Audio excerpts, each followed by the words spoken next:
If you're talking about the first one. You're talking about the Roland Emmerich movie, right? That you like with Matthew Broderick in it? Hello? Yeah.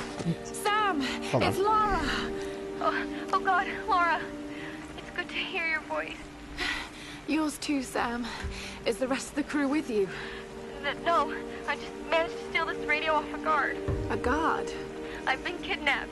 What? Where are you? I don't know. Some old Japanese palace. They keep talking about a fire ritual.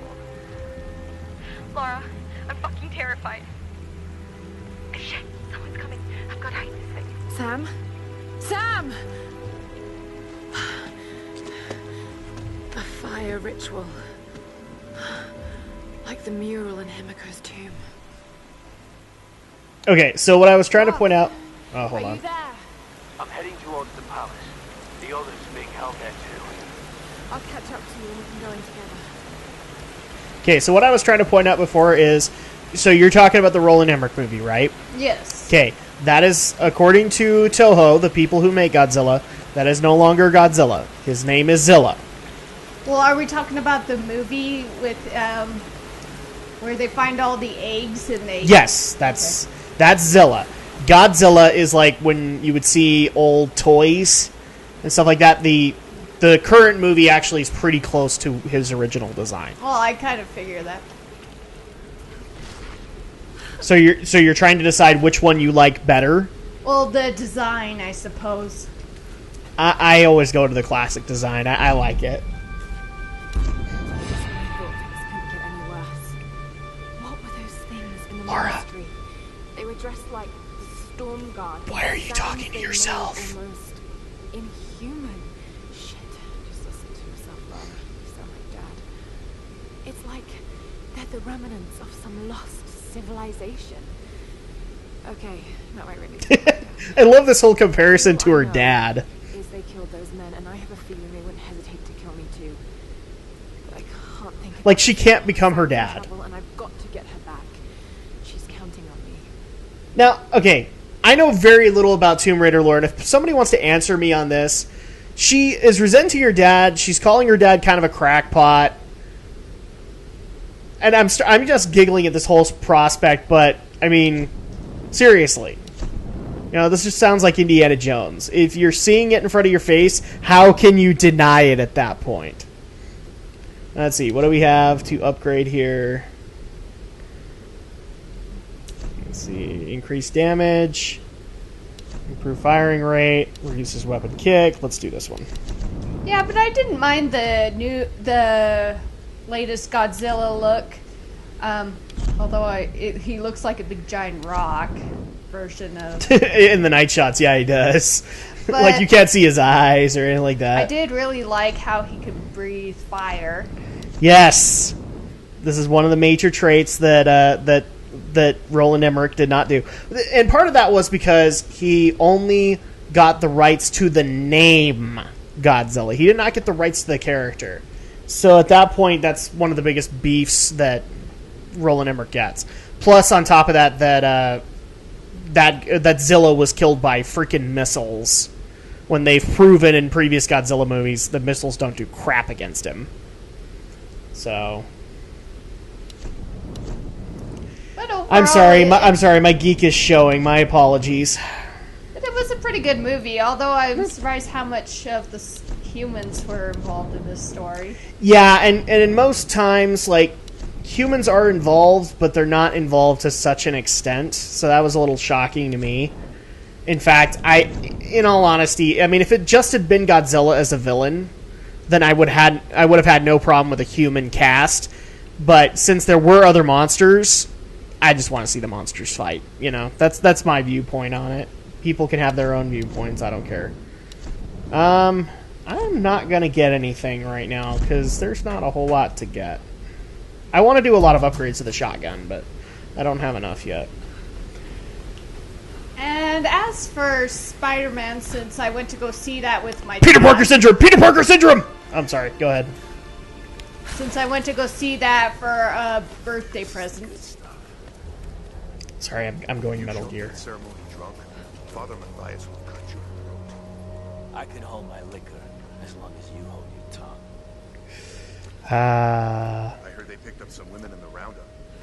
Yeah, Matthias chose one for the test. Well, maybe she's the one. We might finally get off this rock.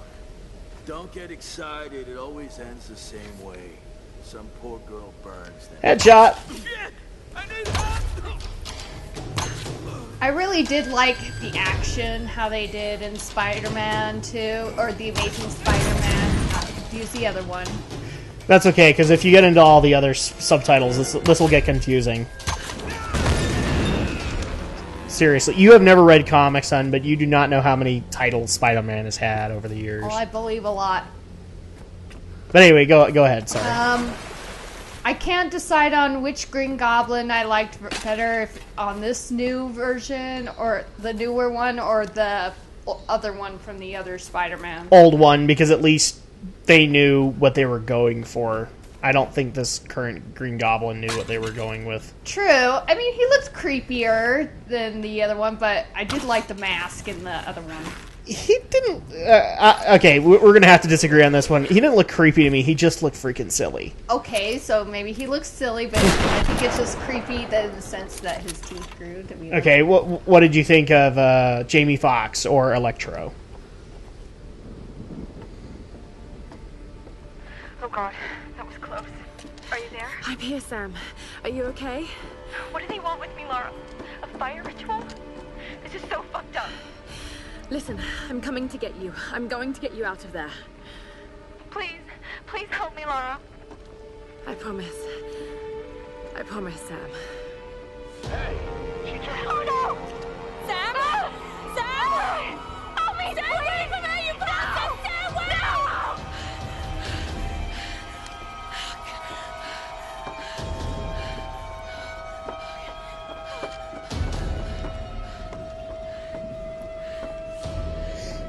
How dare that girl have a cell phone? I thought we took that away from her. Anyway.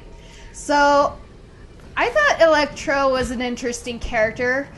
It just, I guess since I don't know the comics or the story behind some of these characters, I guess it's just interesting how this guy was before he became Electro. Is that how it is in the comic? Electro has a couple of origins, but originally when Electro was designed, there wasn't a whole lot of story to him. It's recently that they've decided to do that. Falling apart all over the island. Ow!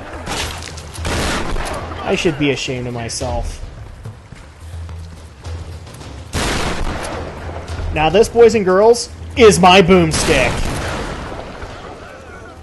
You can look, but you can't touch. Wow, that sounded so wrong. I apologize to the YouTube community.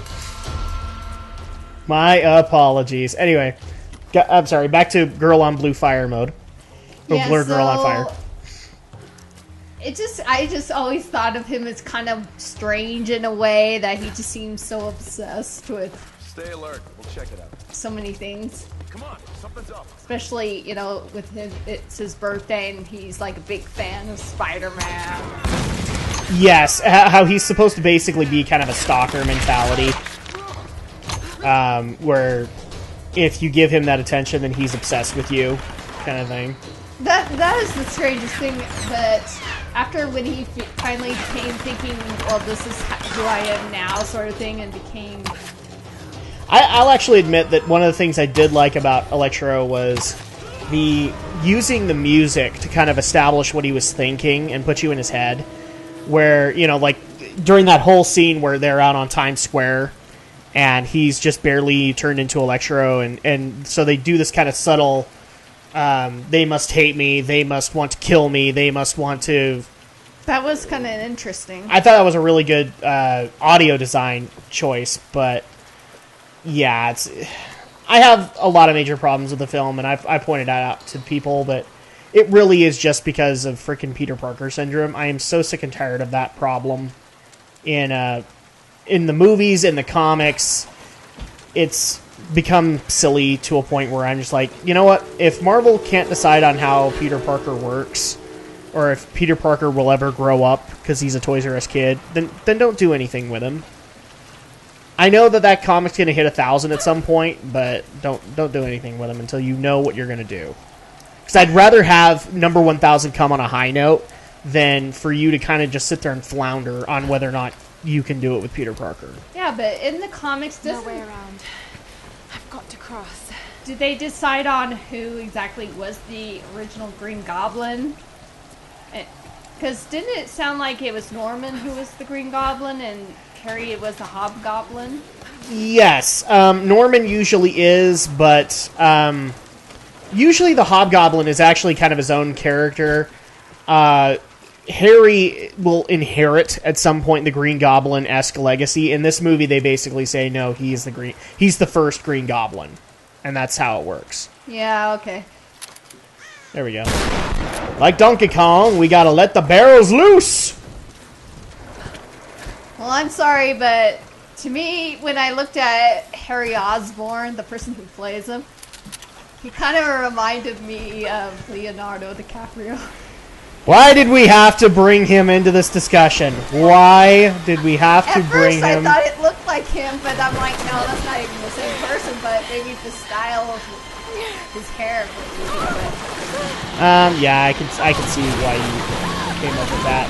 Uh-oh. Okay, now here's the part. Oh, here's the wonderful part where I can get Laura killed because I can't see what I'm doing. Alright. We're going down the water slide. We're going down the water slide. I don't know what I'm saying anymore. There we go. I can't see. Dang it! Oh, you didn't get killed. Oh, did I die? I thought I got killed. Ow. Oh, move, Laura. Move. Move, Laura.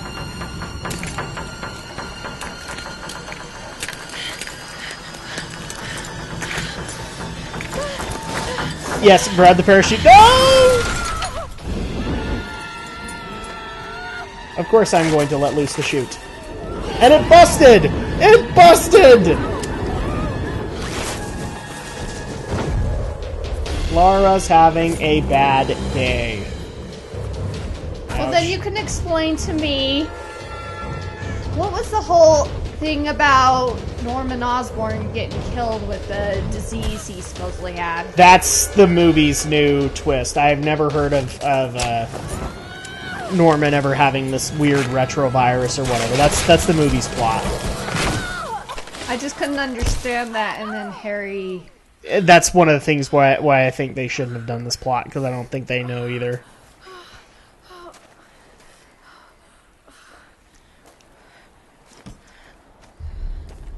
But then again, you also get to look forward to a Sinister Six movie in 2016.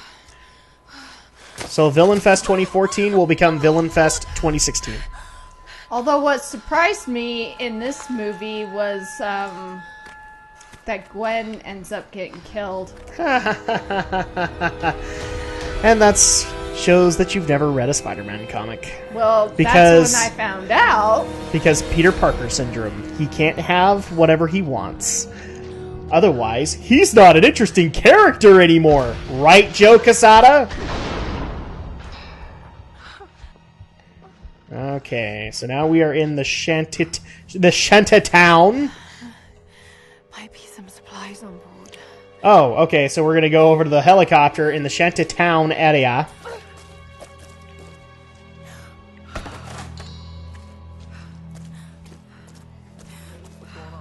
We caught a prisoner hiding in the chop shop. The Somalians putting the screws on him now. What about the other one? No, nothing. Gotta keep looking. All right, let's check around the chopper. The smell. Great, we're walking around in their sewers. Who's the actress who plays Aunt May? Sally Field. I was trying to picture a face to some other movies, and like she reminds me of someone, but I don't know. Oh yeah, she's gotten a lot of credits. I just can't think of anything off the top of my head. Is she the same person that plays in Mrs. Doubtfire? Yes, actually, she's the mother, I That's think. what I thought. I just wasn't sure because I'm like, she looks familiar, but I don't remember where. Cute. Ew. I actually liked the rhino costume. I liked it too, but it just feels like they could have seriously waited until next movie to introduce that. Well, I did understand that he could have waited until another movie. Nope. I mean, I like that than seeing the cartoon versions of the rhino. Help me out here! Alright, I may have done a horrible thing. Yes. Because I could have given myself an element of stealth, and I didn't. There we go. That one's actually not as bad as I thought it was going to be. Ah!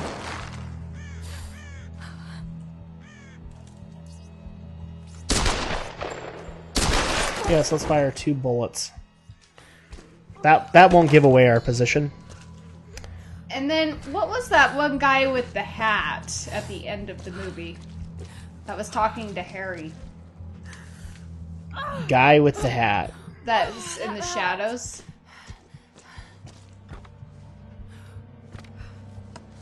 No idea. Right off the top of my head. Well, when they were talking about,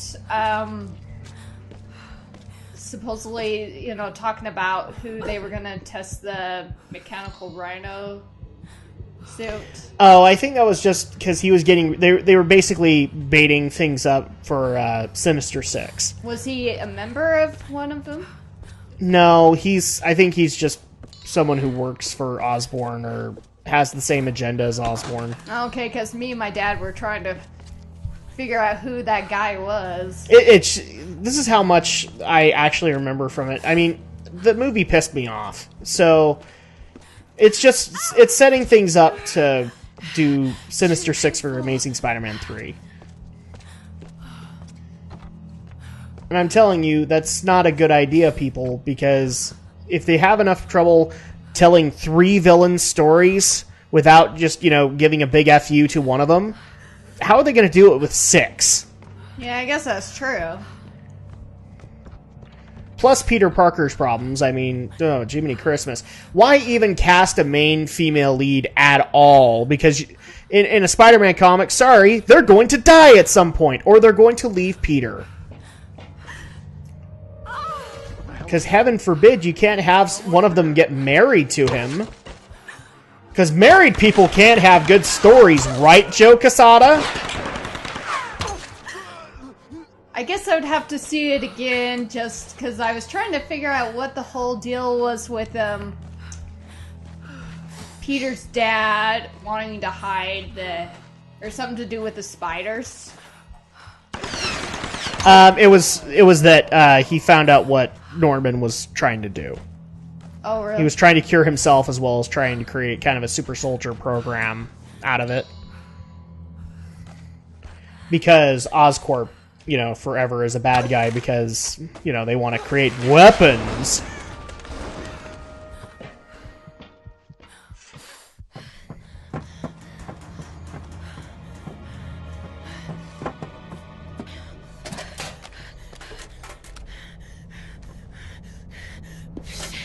Oh, I forgot. We got hurt in the side, and I can't remember where, but...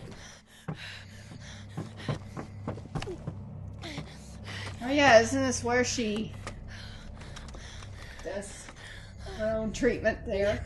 Yes, and I'm not going to like it if they show it. I can't remember. Didn't she, stick it in her side? Like she put something on I don't remember. Oh, wow, Laura. Feel up the dead guy. Doesn't matter, guys. Oh, yes. If I remember correctly, she's gonna freaking cauterize the wound. Yep.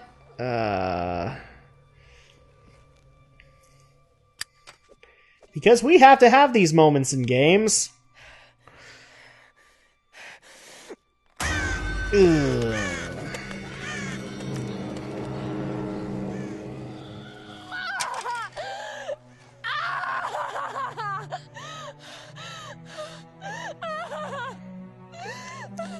This just makes me feel bad for her.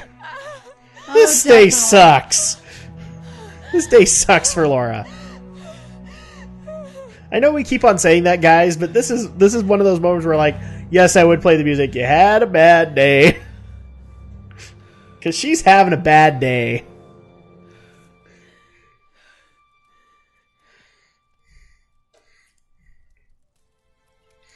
Okay, let's see here. Now that we have the lighter, now we can light arrows on fire.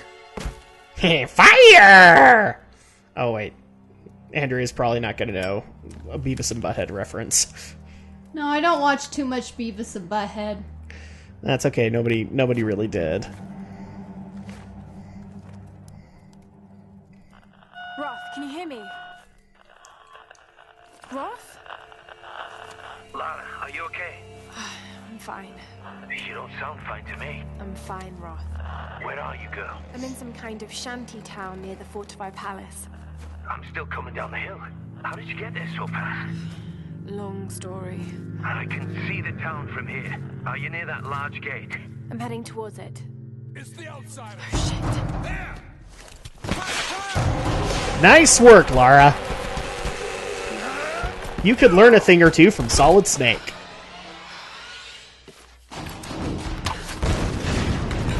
Oh, okay. I didn't expect that. You didn't expect what? That the pool was gasoline?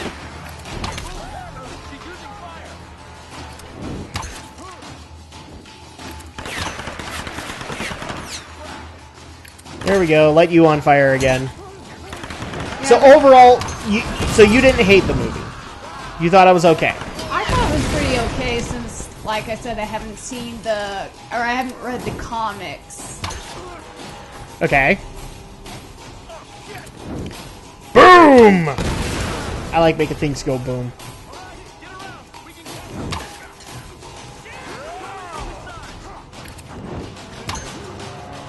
Probably the next movie I'm gonna probably have to go see is the X-Men movie. But that's actually why we have to call her the girl on blue fire, or the blue girl on fire now. Because she was Mystique in Days of Future Past. And I will actually admit, and here's the thing, I'm going to preface this with, a lot of people have given me a little bit of hatred because I don't like Jennifer Lawrence. It's not that I don't like Jennifer Lawrence, I don't like the character of Katniss. I am generally not a fan of the Hunger Games books, or movies, or anything like that. I don't like the premise of the story. So it's not that I hate the actress, I just don't like the character. But when Jennifer Lawrence played Mystique in Days of Future Past and earlier in First Class, I liked her. I think she's done a better job than Rebecca Romaine Stamos has in the same role. Granted, I mean, you know, the first indicator there should have been that they were hiring a bikini model to play a shapeshifter, so we knew we were going to get, like, valuable dialogue out of it. It was basically that she sit there and stand there in blue paint.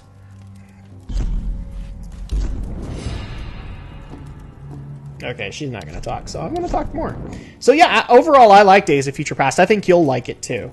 I just have the problem where, you know, I really do think that Bryan Singer wasn't needed for the role, for the movie to be successful, and I still hold true to that. I don't think he was needed at all. Which role was he? He was the director. Oh, the director. But a lot of people are saying, well, if he didn't step in to do this, then Patrick Stewart and Ian McKellen and Anna Paquin, and for the whole 2 seconds she was on screen, and Halle Berry and Hugh Jackman wouldn't have come back to the project. I think they would have come back. I think Bryan Singer had very little to do with that. Well, was Wolverine in this one? Yeah, Hugh Jackman was. Yeah. The story is kind of centered around him. So. Oh, okay. Let's see here. Well, let me rephrase that. Their version of the story is centered around him. In fact, one of the things that threw me off, we haven't played this game, but she looked really similar, was the girl who played Ellen Page from Beyond Two Souls, who looks really familiar, like if you've played The Last of Us. She looks really close to the girl Ellie in that one. She played Kitty Pryde. And that was an interesting thing to spot. Let's see. I am not finding something to spend this on. Let's go with Survivor. Because I go back there whenever I can't think of anything.